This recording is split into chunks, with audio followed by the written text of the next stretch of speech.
So before I get started today, I want to take a minute to thank everybody who reached out to me after I dropped my last update video. I'm not one for dramatics a lot of the time. I like to keep it pretty chill around here, so it was very personal for me putting that video out, and my comments, my Instagram and Twitter, X, my Discord, all my DMs, like everywhere, were just flooded with lots of support and love, and I thank you guys for that. I am greatly appreciative of everybody who, you know, takes the time out of their day to watch me or interact with me. So thank you. I appreciate it. And we're kind of getting back to basics over here. So with that said, let's get into today's topic. Now, when I did my Bomb Rush Cyberpunk review back in September, I feel like Sega heard me when I was talking smack about how they weren't showing any love to Jet Set and a lot of their other series, because they basically just said, hold my beer, and not only announced a new Jet Set radio game, but they just announced all the games. You know what? I'm just going to go ahead and say I spoke that into existence, but nevertheless, it was really awesome seeing that they're going to be bringing back all the Sega GOATs, you know? Jet Set, Golden Axe, Streets of Rage is getting another title. You love to see it, and wait, Shinobi? Oh, I loved Shinobi back in the day, but just not this one. Don't get me wrong, I was already well aware of the classic Genesis Shinobi games, but I never played those when I was younger. I mean, I played the one on 3DS, and that was cool, I guess, but when I think of Shinobi, I think of the one on PS2. Now, like I said in my Onimusha 2 video, I wasn't super game news savvy back in the day, but I distinctly remember this commercial advertising it.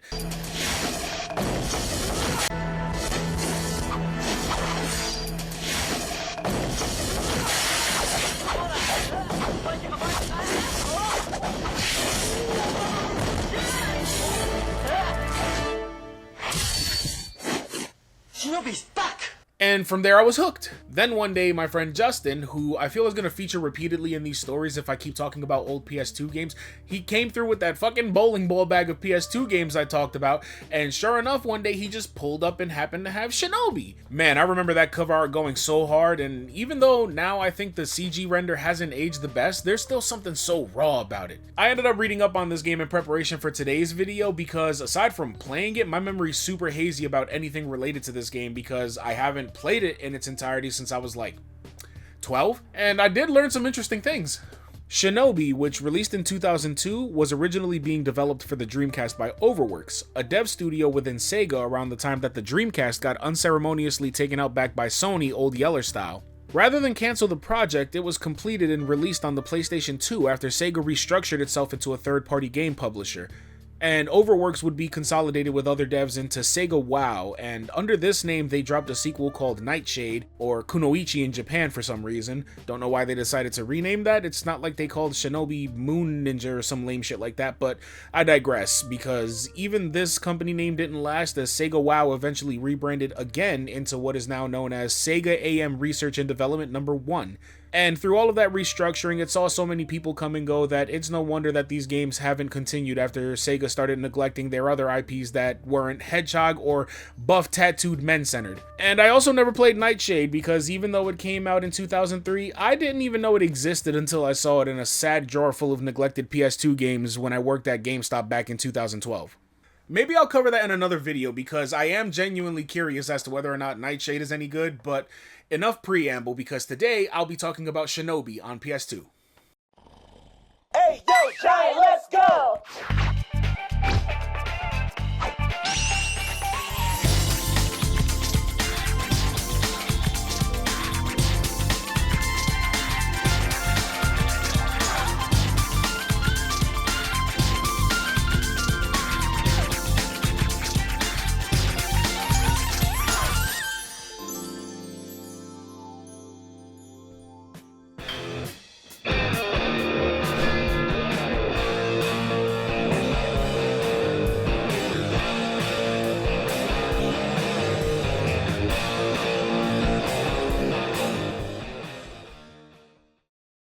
This game stars Hotsuma, who became leader of the Oboro clan after fighting his sworn brother Moritsune in a deathmatch for the right.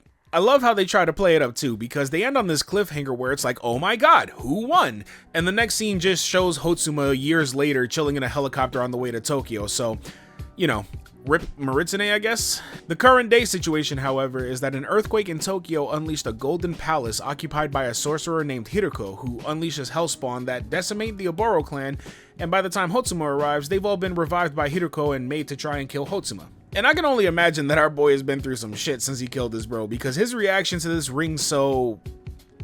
It's like he's trying to show emotion, but he ends up sounding like he's doing an impression of Virgil from Devil May Cry, even though Virgil didn't really debut until DMC3, so this came first.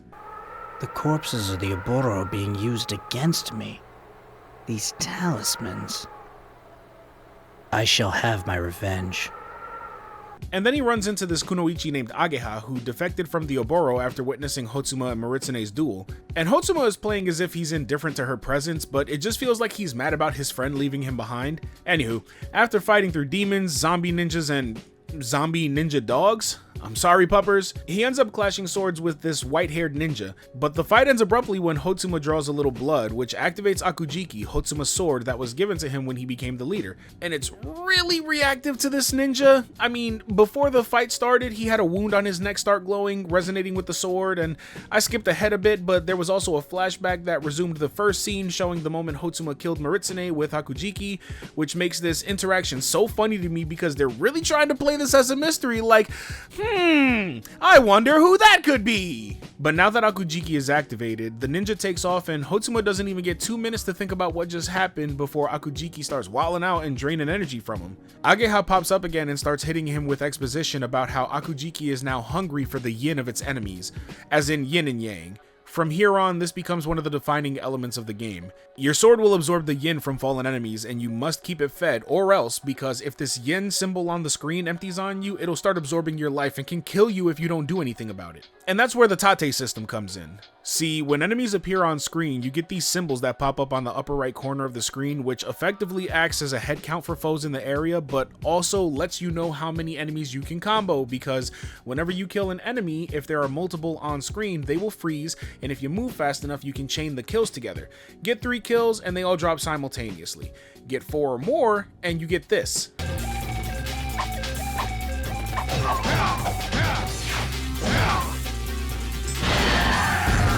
It's even cooler if you kill really big groups, because 5 or more kills builds up the animation even more suspensefully.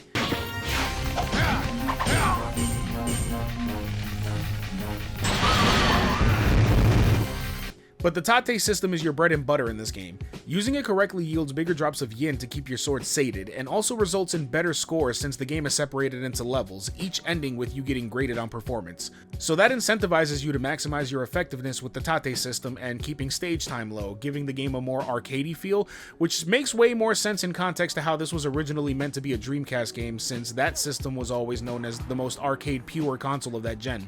It's all this business with Akujiki awakening at the end of the first stage that sets up the beginning of the second, where we're looking for Master Kabushi, who was that old guy that was also present during the deathmatch in the beginning, and at the end of the first stage, that white-haired ninja told us that he was currently in the process of dying over there for some reason, so we better get a move on, I guess. We take off to get to the shrine, but are stopped by 2 members of the Oboro clan, Shirogane and Akagane. They're being forced to fight Hotsuma now, because basically this whole situation is like the 4th Great Ninja War arc from Naruto Shippuden, where all of the reanimated ninjas are fully aware of what's going on, but aren't in control of themselves. We get through them and arrive at the shrine just in time to fight another boss off and learn that the shrine we're at was where the Oboro had sealed away Hiroko long ago, and that someone had broken the seal, leading to the current events. The guardian of the shrine was then kidnapped, and Kabushi was mortally wounded while investigating. Hotsuma takes off to save the guardian, asking Ageha to look after Kabushi, but he passes away like 2 seconds later, so you could have waited a little while, dude. Sheesh. The rest of the game goes on like this, where each stage is in 2 parts like Sonic acts, with a boss fight in each, usually first being another Oboro clan member, followed by some kind of hellspawn in the second half. Eventually, we find and rescue the shrine guardian, whose name is Kagari. At first, we barely get to see her at the end of stage 3 before she gets kidnapped into stage 4, but we track her down and save her once more. She then tells us that Hiroko's plan is to rebuild Yatsurao, an ancient weapon which is fueled by people. It's kind of like Soylent Green, if instead of feeding you, you feed it and then it goes on to kill others. But directly after that exposition dump, the surrounding area gets flooded, and in the chaos, Kagari gets kidnapped. Again. So now I'm struggling with whether I want to compare her with Princess Peach or Princess Elise from Sonic 06, since this is a SEGA game, because Jesus. Moving on, this starts stage 5, which is the fucking worst because it's an entire area dealing with rising tides, and unfortunately our master ninja can't swim, and if you fall into the water you instantly die. This is so annoying because there were instant death pits in other stages, but in this stage the entire level is a death pit because even if you make it to the occasional platform between sections, almost all the enemies are of the flying variety, even the ninjas, which is, I don't know, is this like a reference to that one boss fight in the original Genesis games where the boss is Spider-Man but then he turns into fucking Batman? I can't say, but I hate this. These enemies exist to literally bait you into slipping up and falling to your death, which makes the entire level a slog because of the checkpoint system, which is to say, there is no checkpoint system.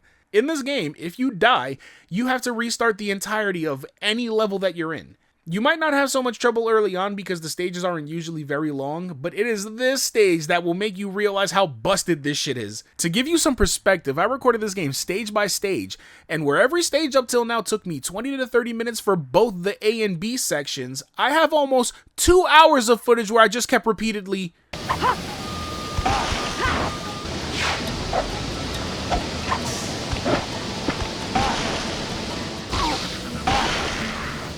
Eventually, you make it to the boss fight against this guy that's built like the Thumb-Thumbs from Spy Kids, and I instantly took him out because he can eat shit for causing me all this stress. And the game knows, because the next stage kicks off with a hard launch into the Hellspawn fight after he snatches up Kagari. Get through that, and the white-haired ninja shows up to kidnap Kagari one more time for good measure. Man, 4 times in just over 2 stages. That's gotta be some kind of record. Eat your fucking heart out, Elise.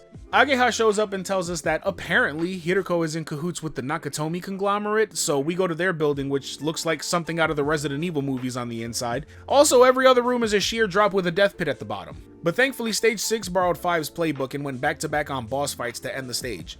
Actually, now that I think about it, the whole second half of the game is like that, except stage 8, but who cares? The second half of the game is also the most annoying half. Getting back on track, we get through another Oboro ninja fight and confront Hiroko, who's just about ready to activate Yatsurao before we end up destroying it.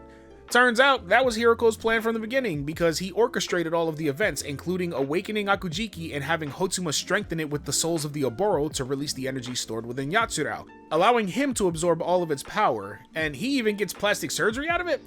Hotsuma charges at him, but then old Silver Fox jumps in, ending with his mask getting cut off, revealing his identity. Maritsune.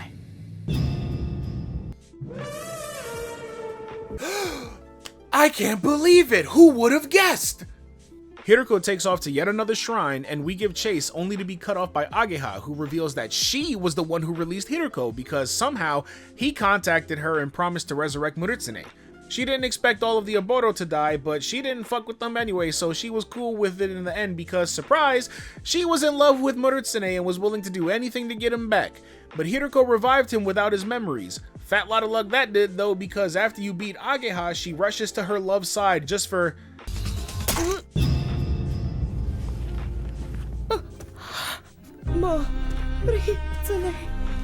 Ageha!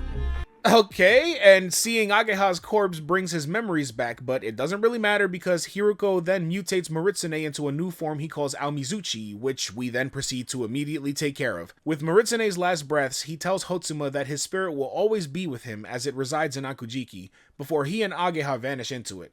Hotsuma then chases Hiroko to the Golden Palace where... Jesus Christ, I hate this stage the most because the entire stage, every room is just instant death pits. But anyway, we confront Hiroko at the top of the Golden Palace where he reveals that his goals at this point is to use all of the power accumulated in the chaos to take over the world. Big whoop, villain of the week shit right there. Hotsuma proclaims that he will destroy Hiroko and Akujiki, kills Haruko, and then the game ends with the Golden Palace falling apart as Kagari watches in the distance among a group of soldiers celebrating a new day, while we have no idea what happened to Hotsuma in the chaos, but that's Shinobi! Keeping it 100, the story of this game is barely passable. It's cliche and it's full of that turn-of-the-century edge that pervades all kinds of games from the beginning of this era. I mean, there's so many characters that go unexplored, specifically the Oboro ninjas. At first, when they pop up, Hotsuma is throwing out names as if these characters have history. Like here, when you fight the ninja pair from stage 2A. Shirogane. Akagane. Not you too. But we never get more than that, so it's a little disappointing. And the ninjas from 4A and 5A offer hints at rivalries with their leader, which imply a competitive nature within the clan to me, but none of this ever goes anywhere. And that boss from 6A, what even was his name? It's Kizami. I had to Google it, but his name is never said out loud in the game, and I also think it's an interesting gimmick that he's a blind swordsman, so the whole stage where the boss fight happens has water on the floor so he can hear where you're stepping. Like, that's all really cool, but aside from what we're getting here, there's no additional context. There's nothing even mentioned in the game's manual. So, you know, that's kind of disappointing. And that is a legitimate gripe for me, but let's be real, nobody comes back to this game for its story. The big thing is the flashy combat, which is pretty simplistic in nature. You have one attack button that dishes out a simple 4-hit combo that you can occasionally switch up depending on what direction you're moving in as you attack. You get kunai that stun enemies to open them up for the sword, and you also get ninpo that are basically screen nukes. The last major mechanic is you get a dash that leaves behind after images that occasionally act as decoys for enemies so that you can get around them, because back attacks are inherently more damaging, and also some enemies can block a frontal assault. And you have the tate system as I mentioned early, and you want to use this as much as possible because this isn't a thing at first, but after Akujiki awakens its hunger, each subsequent kill in a tate combo strengthens the sword and makes it easier to slowly but surely clear out entire groups of enemies. But you need to act quick because take too long and the combo breaks, ending the enemies you already locked into it, and by extension your chance at big combos. This is generally the big hook of the gameplay, being able to use those flashy ninja skills to get through battles as quickly as possible. Even bosses are usually set up this way because they all at one point or another spawn minions that you can use to build up a big tate combo that you can use to get big strikes that can potentially end bosses in one hit. All the way up to the final fight with Hiruko, this is a consistent thing. And at the end of the stage, you're graded for things like your time, your combo score that you won't know until this very moment, and whether or not you use ninpo because you get a bonus score if you don't, things like that. And though this game isn't particularly long, as it can be done in under 3 hours if you're efficient, you'll want to replay stages for bigger scores because of the fast-paced, arcadey nature of the game itself. There are few feelings like seeing a large number of enemies and knowing that you can pull this off.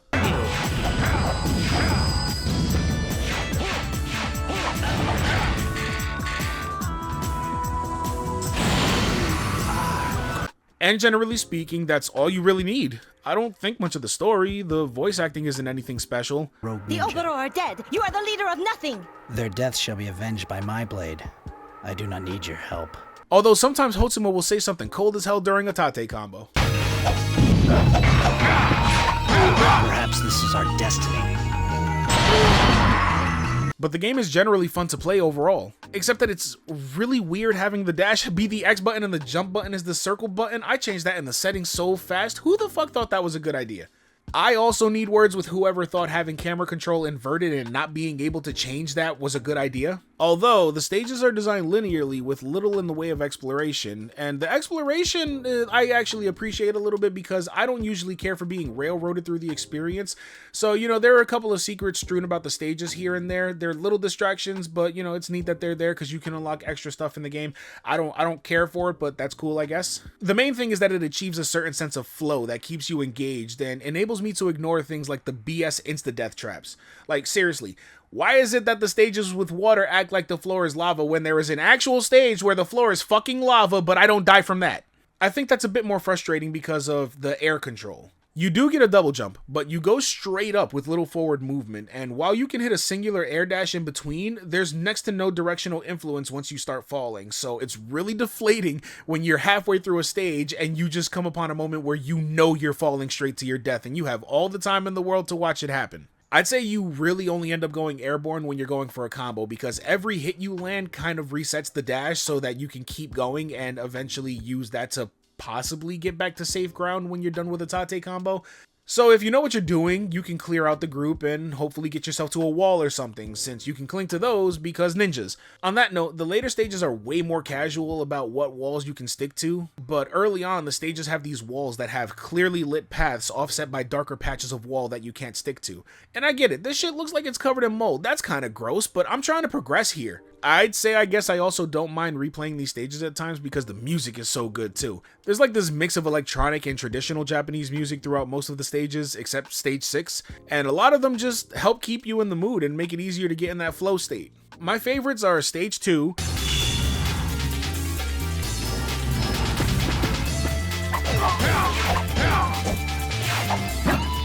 and stage 4.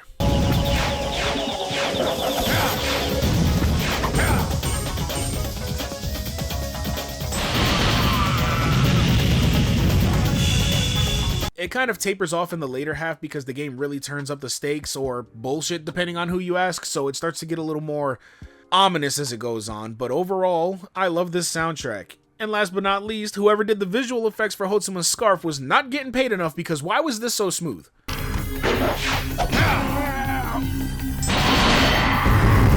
That's pretty much emblematic of the whole experience, if I'm being honest. There's a bunch of things here that don't really work or are just unnecessary, but ultimately, the things about this game that are good really carry the whole experience. And while I'm certain that I will definitely enjoy what we will eventually get with Sega's new era Shinobi game, I can't help but wonder what we could have got if they decided to continue with a style of game like we had in PS2's Shinobi. But again, while I can only wonder about that, this is still good. I guess if I need some more of this type of action, I can always review Nightshade in the future, ? Something to check out later. But what do you guys think of Shinobi, and what are your hopes for the future of the series moving forward?